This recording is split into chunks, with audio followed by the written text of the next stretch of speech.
que no hay que hacer ninguna modificación dentro de Python.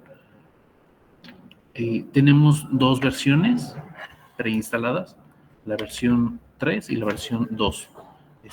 Se escucha muy simple, pero hay una evolución muy, muy grande. Actualmente está trabajando en la versión número 4 y está montada. Lo que ayer vieron fue esto, ¿no? Yo introduzco un valor y simplemente le digo play, le digo ejecutar de todos modos. Esto ustedes lo pueden ejecutar en su celular, en su tableta, en cualquier dispositivo que puedan tener conexión. Y aquí de simple, ¿no? Yo le deposito un valor, como ejemplo 5, y lo deposita 5. Es exactamente lo mismo que si yo me voy a Google y aquí yo le introduzco un valor de 5, está haciendo exactamente lo mismo. Trata de interpretar. Entonces nuestro lenguaje es interpretado. Yo puedo introducirle valores positivos como valores negativos sin ningún problema.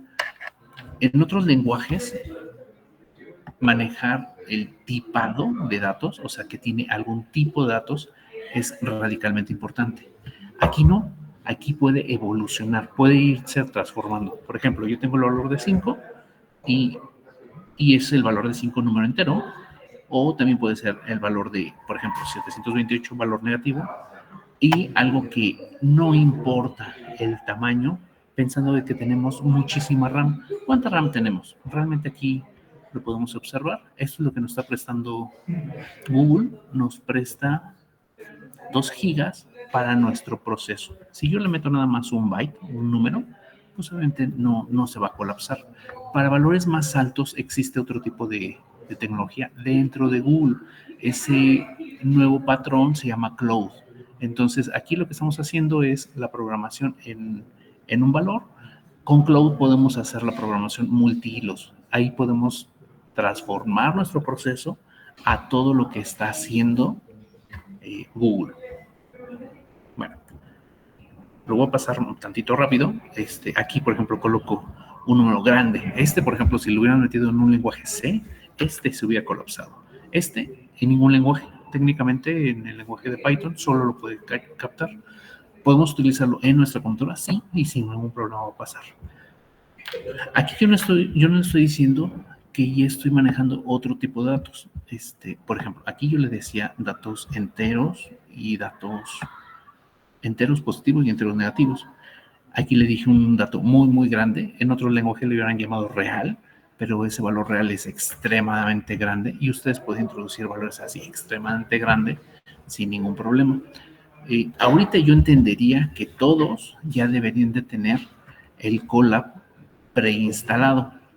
Lo que tuvieron que haber hecho, lo digo más o menos rápido, es por ejemplo aquí, usted simplemente escribe un Colab, Google, se introducen a esta opción y a la hora que entran a esto, les empieza a construir o instalar lo de la clase, ¿no? Simplemente al entrar a esto, automáticamente les va a decir, necesitas autenticarte. ¿Eso qué significa? Aquí, ¿no? Te tienes que identificar y ya con eso lo tienes asociado. ¿Cómo sé si ya lo tienen? Aquí aparece su clase. Si quieren para verificar cuántos ya lo tienen, en el módulo quiero que me coloquen una impresión de pantalla de que ustedes ya están haciendo, que tienen su cuenta, nada más para saber cuántas personas nos están siguiendo hasta ahorita. Y bueno, no es ahorita, para tener 8 días para poder hacer eso. Pero ¿qué es lo que tienen que hacer? Entran a Google, escriben Colab Google y ya con eso es más que suficiente. Con eso instala el Colab, ¿no? Así de instancia les va a aparecer la primera vez. Cuando ya están asociados, ya les aparece esta parte, su cuenta. Les recomiendo entren en el navegador con la cuenta de ciencias. ¿Por qué? Porque tiene mayores habilidades la cuenta de ciencias que la cuenta Google normal, la de Gmail. Ok, continuamos en la clase. Aquí yo no le dije en ninguna parte, oye, quiero meter un decimal o un flotante. En otro tipo de lenguaje sí era necesario y entonces tendría que decirle, es un dato float o un dato decimal. Aquí yo nada más lo introduzco y ya. También puedo tener otro tipo de declaraciones de decimales, por ejemplo, e a la menos 100. ¿Eso qué significa? Yo le pongo 10 ceros y después va a ser un 314, ¿no? Hay algo muy común, introducir textos. vamos a jugar con muchos textos y entonces de las maneras más simples. Le pido al usuario un texto, pero también yo puedo mandar un texto. Entonces, ¿cómo se coloca? Simplemente entre comillas. Comillas que inician, comillas que terminan. ¿Cómo yo puedo generar una línea más de código? Eso ya lo vieron también ayer, pero vamos a generarlo. Se presiona en la parte de abajo, código, y escriben. El que me manden, escriban su nombre, ¿no? Voy a colocar el mío. José Alfredo Julián Campos. Y le ponen play. Y ya, esto lo introdujeron a Google. ¿Y ahora qué pasa? Imagínense que nosotros estamos trabajando, ¿no? Los 90 estamos trabajando. ¿Y qué le pasa a Google, no? ¿A poco va a cargar eso siempre? No. Cada 24 horas, cada 12 de la noche de Estados Unidos, pasa algo que se llama recolector de basura. Simplemente entra, recolecta todos los datos y los tira. ¿No? Así de simple. Ok, entonces aquí ya introduje un dato. Si se dan cuenta, yo lo coloqué comillas. Eso generalmente, si estuvieran en una computadora, pues ponen shift y el valor de 2 y les aparece comillas.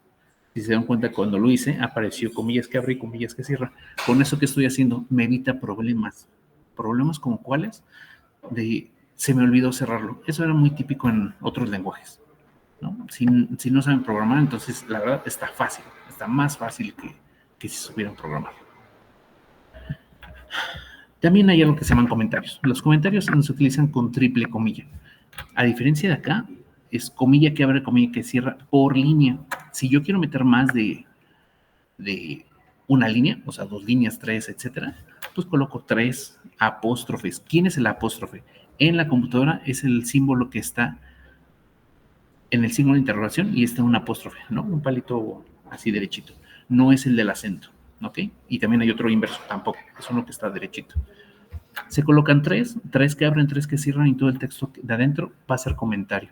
Ese comentario va a estar dentro de código, diferencia. Aquí dice código y este dice texto. Texto, introduzco texto y en este no puedo compilar. En cambio, si yo le digo código y le digo texto, aquí me va a aparecer un error, pero también quiero que aprendamos eso. Escribo texto y me dice, oye, hay un error.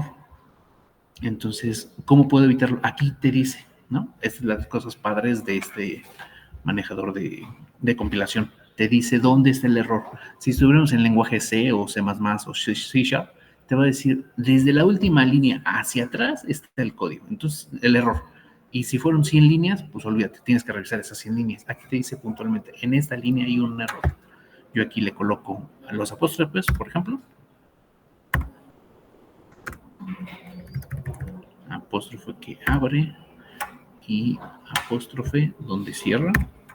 Lo vuelvo a compilar y ya lo introdujo, ya no aparece error. Entonces, ese es como detectar un error. Ok, continuamos. También en los textos yo puedo decirle, ¿sabes qué? Quiero que me salte de línea, que haga un tabulador. Eso como para qué. Los tabuladores me pueden servir como para yo poder escribir una tabla de contenidos. Vamos a ver cosas más interesantes, pero la parte así más silvestre, donde leemos, por ejemplo, una base de datos, vamos a encontrar este tipo de simbologías. Un salto de línea, un tabulador, un retorno de barra. ¿Eso qué significa? ¿Se acuerdan cuando hace muchísimos años había máquinas de escribir? Las máquinas de escribir tenían un carro, un cilindro, el cual ustedes le jalaban, y cuando tronaba una palanca es cuando retornaba. ¿Eso qué significaba? Tú escribes a lo mejor 10 líneas y la línea número 11 tú dices, mete un retorno de carro. Lo que va a hacer de ese punto se continúa ahí, pero en la línea de abajo, ¿no? Es como para cosas raras, la verdad. Vamos a hacer cosas normales, bien, decentes. Comilla simple, para que parezca en pantalla, es con diagonal invertida, apóstrofe. Ojo, no es el de la división, es el contrario. Ok, creo que hasta hicieron un ejemplo de esto. Si yo hago una suma, pues yo simplemente le digo, ¿sabes qué? Quiero que me digas 2 más 3. Esto creo que lo hicimos hasta en clase. Y así lo hicimos. Nos metimos a Google. No se ve, ¿por qué no me dicen? Ahí está. 2 más 3. Le digo Enter. Y mágicamente aquí me aparece la calculadora, ¿no? Yo no le dije nada. pasa exactamente lo mismo en Python. Yo le digo 2 más 3, le digo play y hace el proceso. Es exactamente lo mismo. Entonces, ustedes han trabajado en Python desde que tenían un Android o entran a una página de Google. Diferencia entre suma y resta, pues es el símbolo. ¿Qué hay que aprender? El de multiplicación es el asterisco. Y va a pasar lo mismo, 4 por 3, 12. ¿No? Lo hacemos por acá. A ver si no va a pasar al revés. 4 por 3. 12. Todo bien. División. Las cosas normales, pues a lo mejor 12 entre 3 me hace la operación. Cosas anormales, 14 entre 0. Me dice que hay un error de división. Ojo, este tipo de programaciones ya están hechas. Yo ya no tengo que procesarlas, simplemente las estoy heredando. Nuestro lenguaje de programación tiene características de herencia. Alguien ya hizo cuestiones matemáticas, las incrustó y yo simplemente las voy a procesar. No tengo que decirle, oye, cárgate la biblioteca de matemáticas. No, la vida fácil ya viene preconstruida. Si estuviéramos en lenguaje Java o en otros lenguajes, tendremos que cargar la biblioteca de matemáticas y cada proceso decir, aquí quiero que verifiques que si es entre 0 o no. ¿Por qué? Porque a lo mejor le decimos al usuario, ¿sabes qué? Dame un número y ese número puede ser 0. Y si me pone el 0, pues nos va a aparecer esto, un error, ¿no? Y nosotros no vamos a hacer códigos erróneos. Ok, dentro de las divisiones, quiero que recuerden, por ejemplo, cuando están en el camión y quisieran que les entregara 3 monedas de cambio, no nos puede entregar 3.5 monedas de cambio. Entonces, ¿qué tengo que hacer? Una división de solo valores enteros. Puedo procesarlo simplemente con el doble diagonal. Y con eso ya me resuelve el problema.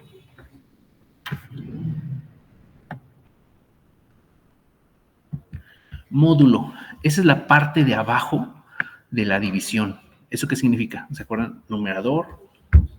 No, dividendo, divisor y residuo. El residuo es el valor que me va a dar el módulo. ¿Cómo yo lo proceso? Simplemente pongo el valor de porcientos y con eso lo tengo. Ese vamos a hacer un caso en mediano plazo. Yo creo que la otra semana, el lunes a lo mejor, de que nos dé cuántas monedas tenemos que regresar, ¿no? Entonces vamos a hacer un sistema de cambio. A lo mejor le decimos, ¿sabes qué? Me das 10,000 pesos. De esos 10,000, necesito regresarte 5 monedas de a peso, 2 de 50 centavos, etcétera. Y eso es lo que nos va a regresar nuestra aplicación. Ok, para potencia. Esta es no tan común. 2 asterisco asterisco. Es para elevar a la potencia. 2 a la 10 y ya nos da el 10 a la 24. Eso más o menos ya lo habían visto. Negación, simplemente coloco el valor unitario de menos y ya con eso. No tengo que multiplicarlo. Ojo, aquí regresamos a casi la última clase que nos vimos presencial. Utilizo paréntesis. ¿Para qué? Porque si yo coloco, vale, no coloco los paréntesis, es diferente decir 2 por 4 más 3 que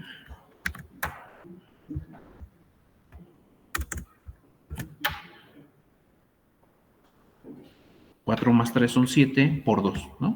Entonces los paréntesis nos van a ayudar mucho. Se les conoce como agrupación. Y son distintas las agrupaciones con paréntesis que con paréntesis cuadrados o pico paréntesis, que es el mayor menor, ¿no?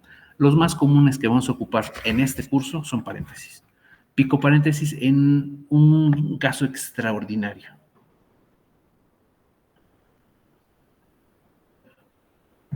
Cuestiones lógicas, por ejemplo, los booleanos, 5 mayor a 3, y nos va a dar valores en positivo y negativo. ¿Eso qué significa? True o false. Pues bueno, hay que saber qué es lo que realmente necesitamos para poder resolver. Ojo, esta es la parte interesante de los booleanos. Booleanos es lógico, ¿no? Cuando yo coloco 5 es igual a 5, es que yo estoy haciendo una asignación. Por ejemplo, si yo quisiera que x es igual a 5, aquí yo estoy haciendo una asignación. Pero x es igual, voy a colocar el otro número, 4. X es igual a 4, me dice que es falso. Y si yo le digo x igual a 5, me va a decir verdadero. Este es asignación y este es comparación. Las comparaciones son binomiales, significa de dos elementos. Y entonces aquí hago asignación y aquí hago comparación. ¿Dudas hasta ahí? Sale. Qué clase tan rara, ¿verdad?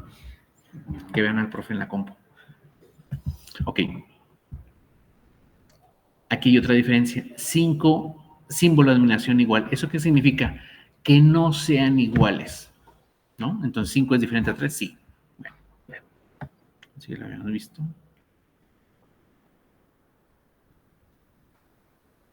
Aquí estoy haciendo una asignación y ojo, es diferente decir...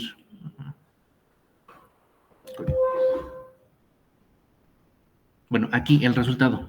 Si se dan cuenta, tengo un pequeño espacio en blanco. Ese espacio en blanco, ¿quién lo creó?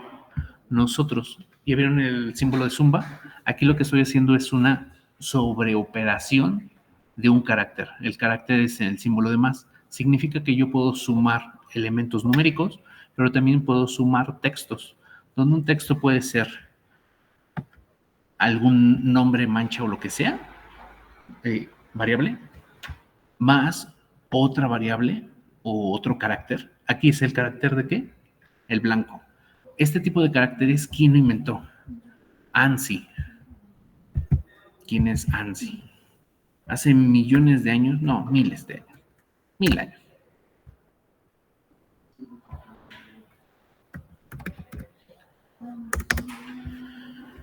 Estados Unidos se había preocupado para almacenar todos los símbolos numéricos, ¿no?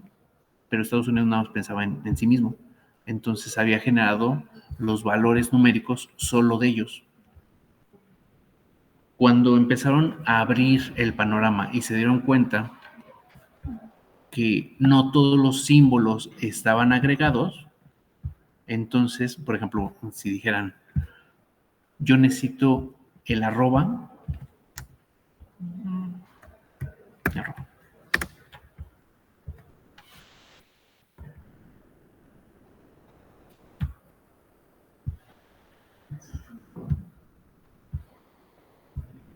a lo mejor hace años eso les pasaba. Yo quiero colocar la arroba y si no estaba bien el teclado, entonces yo tenía que asignar con alt 64, por ejemplo, la arroba. Tabla 2, tabla 1, ¿dónde está? Este era el otro.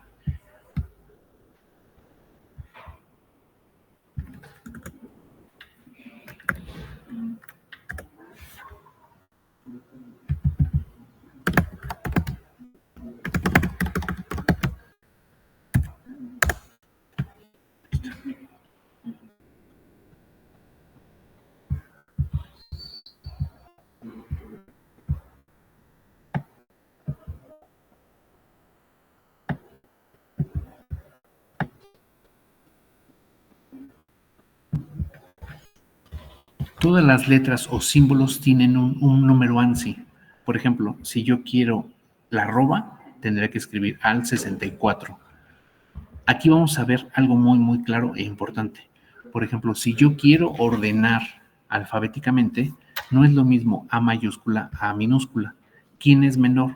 Todas las mayúsculas son menores, inician en el 65 y terminan en el 90. En cambio, las letras minúsculas inician en el 97 y terminan en el 122. Cuando yo ordeno, voy a hacer el orden numérico. Entonces, cada símbolo va a tener un número. Ese número, ese es el que va a ser realmente almacenado. Nosotros lo almacenamos así, el texto, y automáticamente lo va a cambiar. Por ejemplo, aquí yo estoy almacenando dos textos, 500 más 300. 500 más 300 es el símbolo de 500 más el de 300 y lo único que va a hacer es pegarlo. Eso es una concatenación. Entonces, si se dan cuenta, lo único que estamos haciendo es el pegado de información. No puedo hacer esto. Pegar un texto más un número no lo puedo hacer. Por eso me aparece este tipo de error. ¿Qué es lo que tengo que hacer? Ya sea convertir el texto a número y ya por eso operarlo. Eso ahorita se los voy a platicar y se llama casting. Este simplemente es como para hacer cositas así monas. Por ejemplo, yo necesito imprimir, vamos a ponerle 100 veces el símbolo de menos. Le pongo play y automáticamente me va a aparecer 100 veces el símbolo de menos. O en vez de andar repitiendo algo, por ejemplo, yo le digo 2 veces quiero repetir ta. Si se dan cuenta, no importa el orden. O sea, puedo decir el número y la cosa que voy a repetir. Realmente lo que estoy haciendo es sobresaturando el valor de asterisco para que me repita el valor de ta. Entonces, ta, 2 veces ta.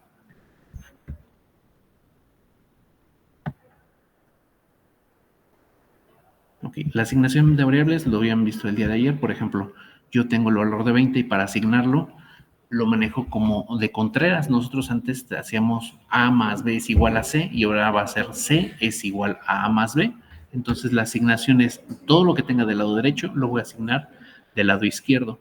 Pero cuando yo estoy haciendo este tipo de asignaciones también manejo el tipado de datos. ¿Cómo es? Simplemente lo está detectando Python. Le dice, viene un 20. ¿Y el 20 como de qué tipo es? Pues comúnmente es un entero. Entonces cuando yo le digo type A, me dice es entero. ¿Dudas eso de entero y flotante y doble? Okay. Si yo introduzco un texto, por ejemplo, una cadena de texto, pues me va a decir type, que type es un str. Str es un string, o sea, es un texto.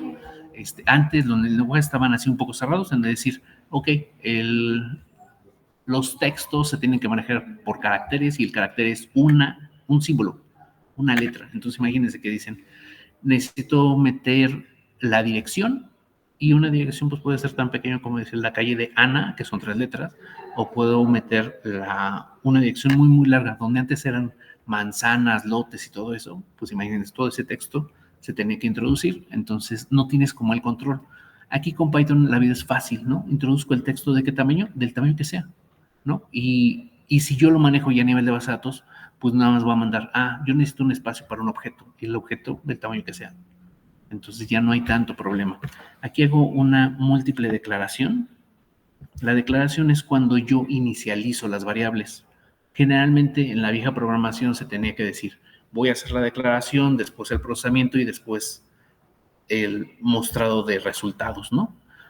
Aquí ahorita puede variar mucho, pero bueno, ahorita que estamos iniciando vamos a tener como esa misma filosofía. Voy a hacer una declaración, por ejemplo, yo declaro la variable la, que es de 440, un número, ¿no? Un semitono, esto es una cuestión de música, un semitono es igual a 2 a la potencia de un doceavo, ¿no? Entonces me almacena ese número. Y el La sostenido es La por el semitono, ¿no? Entonces 440 por 2 a la un doceavo, ¿no? Eso a lo mejor se le mete a una aplicación de música y nos puede dar un tono de música. No vamos a aprender ahorita música, ¿no? Pero es un ejemplo de que podemos operar cualquier cosa, cualquier tema.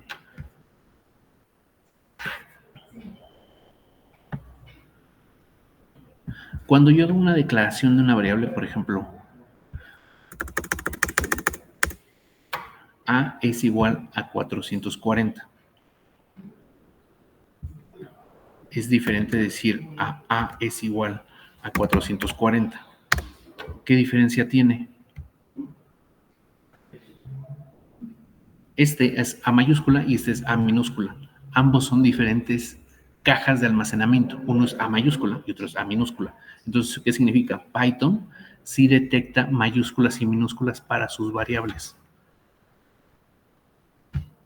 Si yo quiero que me muestre el valor de A, simplemente yo le escribo A y le digo play. Y me va a dar el resultado de lo que tiene ese contenedor.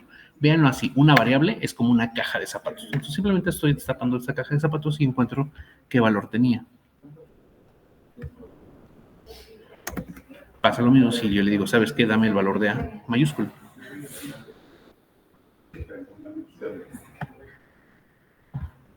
Vamos a hacer una operación lógica. Si A es igual a mayúscula.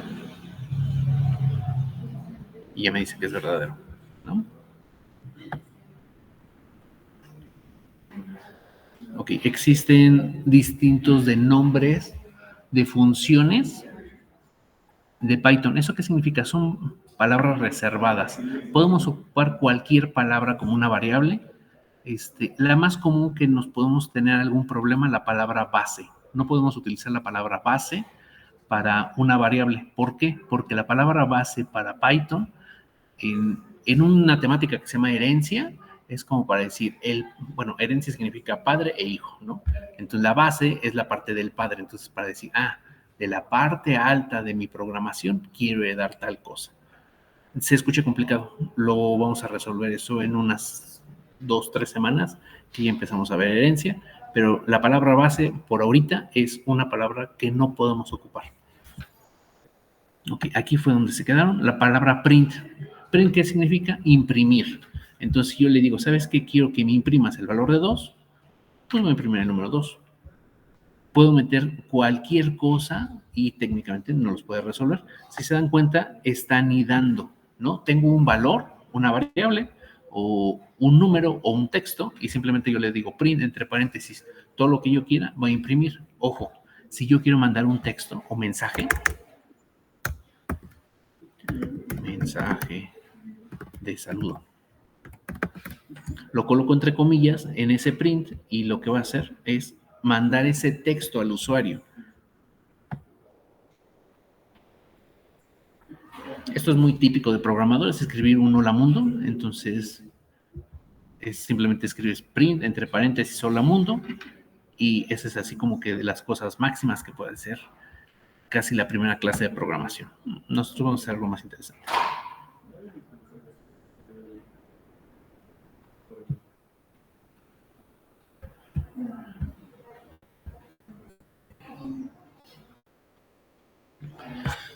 Dentro de la programación hay como 3 niveles importantes. 1, información que podamos obtener de alguna parte, ya sea un humano que escribe, ya sea un archivo que simplemente lo estoy leyendo. Otro es la parte de procesamiento y otra, después de procesarlo, mostrar el resultado. No implica que los 3 eventos sucedan en el mismo tiempo o en el mismo programa. A lo mejor podemos tener programas que se dedican solo a captura de información.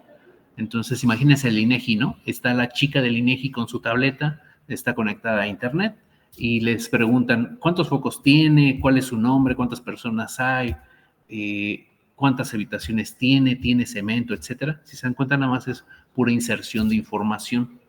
Otro momento, ¿cuál sería? INEGI en su centro de datos. Centro de datos es un lugar donde se almacena toda la información y esa información está almacenada en discos duros. ¿Se acuerdan que ya vimos que existen memoria RAM y discos duros? Discos duros es de almacenamiento. Otro momento es cuando un actuario se acerca a esas bases de datos y las empieza a procesar. Entonces, si se dan cuenta, no tuvimos que ver la parte de inserción de información. A lo mejor uno importante que hasta la fecha hay mucho dinero es limpieza de información en una base de datos. ¿Por qué? Porque a lo mejor el usuario que capturó los datos los capturó mal. A lo mejor si yo digo, ok, vamos a ver algo muy simple, sexo. A lo mejor escriben hombre, H, M, etcétera, ¿no? Si se dan cuenta, hay como 3 variantes. O algo muy simple, Ciudad de México. A lo mejor pueden escribir Ciudad de México, o Ciudad de México la primera letra mayúscula, o CDMX, o Distrito Federal, o DF, o DF.D.F. Si se dan cuenta, son como 4 textos que teóricamente deberían de ser el mismo. Entonces, limpiar esa base, homologar todos sus datos para que sea un dato correcto, sale complicado. Y eso es lo que se tiene que hacer siempre a una base de datos, hacer la limpieza. ¿Qué es la parte buena? Si uno programa desde el inicio, uno puede eliminar todos esos problemas de decir, ¿sabes qué? Quiero que me selecciones y quiero que recuerden alguna página donde a lo mejor usted les dice, oye, ¿dónde vives? Y ustedes abren una regleta y en esa regleta ya viene opción, no sé, por ejemplo, 32, Ciudad de México, y le dan clic. Ustedes no escribieron y entonces le evitaron al programador y al actuario andar revisando. Entonces, entre menos espacios en blanco entreguen, es mucho más fácil una encuesta o una estadística. Vamos a hacer una encuesta y vamos a hacer los 2 entornos y analizar los datos, van a ver que hay una enorme frontera, ¿no? Pero bueno, eso lo vemos la otra semana. Entonces, podemos tener distintos datos. Podemos almacenar números y textos. Para imprimir voy a utilizar print. Ojo, yo puedo tener distinto tipo de información. ¿Qué características tiene? Por ejemplo, yo aquí estoy escribiendo, nombre es igual, entre comillas, mi nombre, ¿no? Mi apellido. Día, hoy es jueves. Y ahora quiero imprimir. Vamos a imprimir. Hola, espacio. Le sumamos. ¿Dónde está almacenado mi nombre? El nombre. Le ponemos un más. Hola, y ahí va a decir, hola, Cobian. Le colocamos otro símbolo de más porque estoy pegando. Imagínense que estamos jugando Legos, ¿no? Entonces meto un texto, más el contenido de mi variable, más información. Un espacio para que no esté pegado ahí con el Cobian. Bueno, si quieren lo hacemos así para que vean para qué. Y le decimos feliz. Y le ponemos otro más. Y donde almacenamos día, es en el texto de día, paréntesis, le ponemos play. Y ya nos dice, hola, Cobian. Y aquí está pegado, feliz jueves. Entonces, ¿qué es lo que se tiene que hacer? Colocar un espacio aquí, volvemos a colocar el play y no lo solucionó. No es aquí donde está saliendo la información, es aquí entre las comillas. Le doy un enter, le doy play y ya aparece, hola, Cobian, feliz jueves. ¿Sí vieron la diferencia? Uno sí sale a pantalla y otra cosa es lo que está pasando atrás de la programación. Ese es otro caso muy parecido.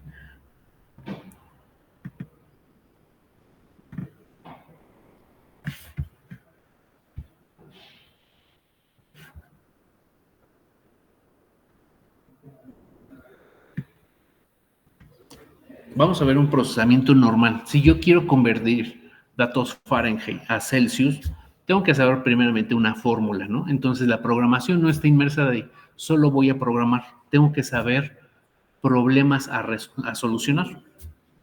Entonces, los temas a solucionar, ¿cuáles serían? Uno, necesito saber cómo convertir de Celsius a Fahrenheit. Ahorita vamos a ver hacerlo fácil. ¿Qué es lo que necesitamos? Si convertimos de Fahrenheit a Celsius, pues tengo que tener el valor de Celsius. A lo mejor el valor de 60. Luego, Fahrenheit lo tengo que restar 32, ¿no? 32 grados. Después lo multiplico por 5 novenos y ese valor ya va a ser Celsius. Si se dan cuenta, aquí estamos retomando la situación de los paréntesis y la operatividad. El resultado, ¿cómo va a estar? Temperatura Celsius y le va a colocar un grado Celsius, ¿no? Entonces, vamos a colocar otro número para que pase algo. Le decimos 100 y ya me dice 100 grados Fahrenheit es igual a 37.77 grados Celsius.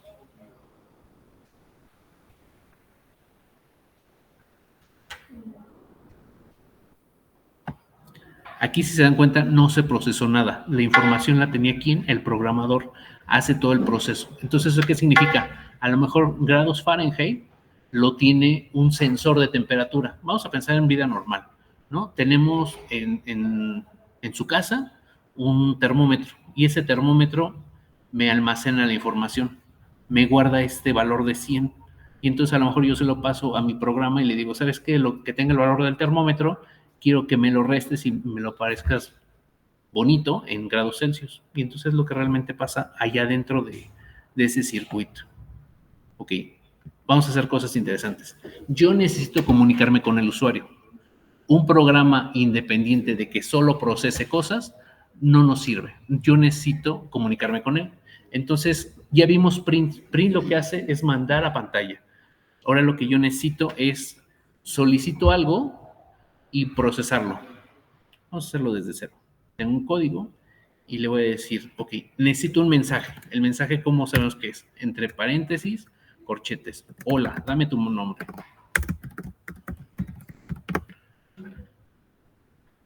Yo necesito capturar esa información, entonces le tengo que decir input. Entonces, input, entre paréntesis, hola, dame tu nombre, lo que va a hacer es sacar esto en pantalla. Nombre, vamos a hacer la vida fácil, vamos a asignarlo a una variable que se llame nombre. Si yo quiero saludarlo, ¿qué tendría que hacer? Un print, entre paréntesis, y le ponemos hola. ¿Y cómo saco mi nombre? Y está almacenado en print, en nombre.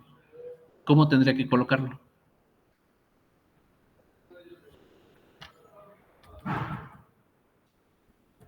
¿Se acuerdan de los legos que les decía? Un más y el nombre de mi variable. Eso. Entonces, ¿qué va a ser input? Hola, dame tu nombre. Es este texto. Y aparece una caja. Ya le pongo copiar. Le doy enter y ya me aparece la siguiente línea de código. Hola, Cobian. ¿No? Algo como de entretenimiento. Digamos el sabor preferido del helado y lo grabas en gusto. Imprimes. Entonces le vamos a agregar un helado de y le pasamos el texto de gusto. Fresa. Enter.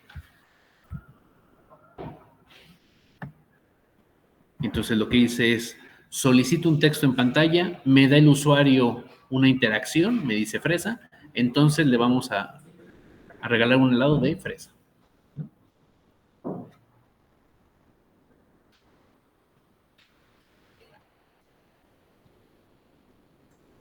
Ok, vamos a colocar aquí la tarea y como quiero que trabajen tantito esto, entonces lo que quiero que hagan de tarea, soliciten su nombre. Soliciten la carrera.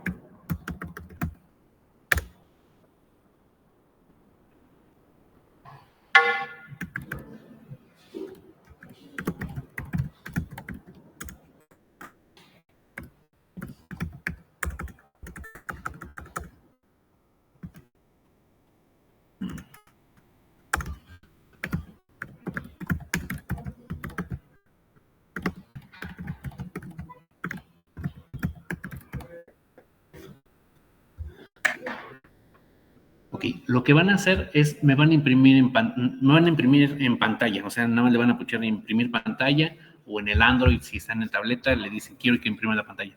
¿De qué? De su cuenta que resuelvan esto. Tarea, solicitar tu nombre. Y obviamente como lo van a correr, pues ahí va a aparecer su nombre. Vamos a poner aquí, aparece Juan, ¿no? Bueno, no aquí, sino en la compilación.